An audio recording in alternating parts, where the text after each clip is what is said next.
Page 40, the lost chord. Take a look at the left hand on this second line, left hand, first measure.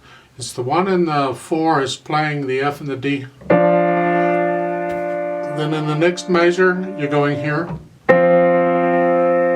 And then the 5th finger plays the E. Then in the next measure, you got to go down with the 5th finger and play the D. And the 2nd finger plays A. It may take a little practice, because you want to be in position to play the B and the G, and then the thumb on the C again. It's a little weird. It works, so just be ready for that. In the third line down, left hand, second measure, you're starting out with a 1 and 2 on B and D. It's a B natural, not a B flat. B natural, and then the next measure 1 and 3, and then 2 and 4. Now this is a B flat. There's a B flat in the key signature. All B's are flatted unless they have a natural sign, right? So just so you're aware of that. The last two measures, left hand, look at that. You start out with the A and the C, and the B flat, E, and then 2 and 4 on the last measure. Try and get those notes down at the same time if you can. In the right hand, it's not too bad. In the first line, last measure, right hand, you're playing here, and then the 8th notes, the first one's with the third, and the second 8th note is with the first finger, to put you in position for the next measure. First measure is the second line. So you're ready for that. So take a look at the third measure, second line.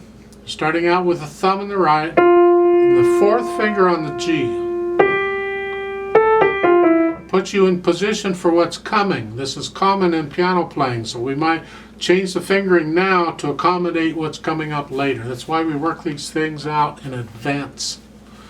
So you started there, 4th finger. Now, going into the last measure on the second line, you're going to cross the thumb under to play the E.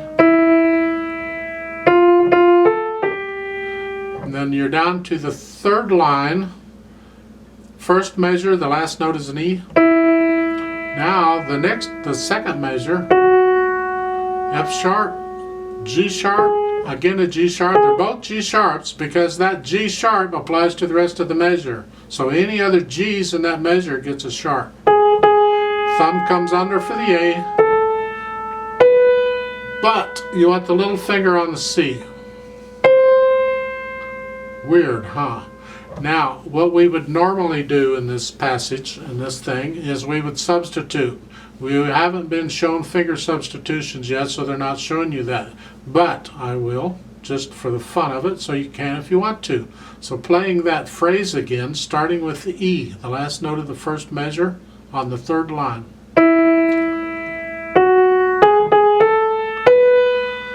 You could play the C with the third finger, it's right there. Then after you play it, you move your little finger over and replace it on that note. It's called substituting one finger for another. You can do any finger on any finger, and I recommend you get good at it. So that's normally what I would do in that case.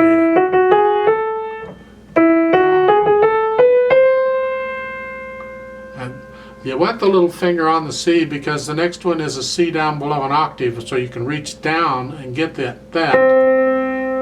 And then the third finger has to go up to the A. It's another stretch, but you can do that.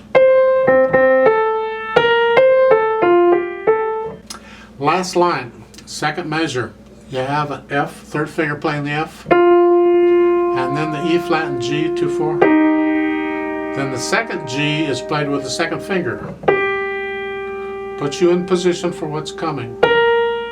And the next to the last measure, the thumb has just played the F. Now you're going to play with third finger. Again, that puts you in position for what's coming. It's common. So work those things out one hand at a time. Then put the hands together. Then add the pedal. And then add the dynamics and all the other junk you got to add. And then try it with me once you have all that. So let's try this together. We're going to pretend you have all that worked out. So the hands start here, and here. Foot's on the pedal. I'll give you 4 counts because it's a 4/4 time. 1, 2, ready, go.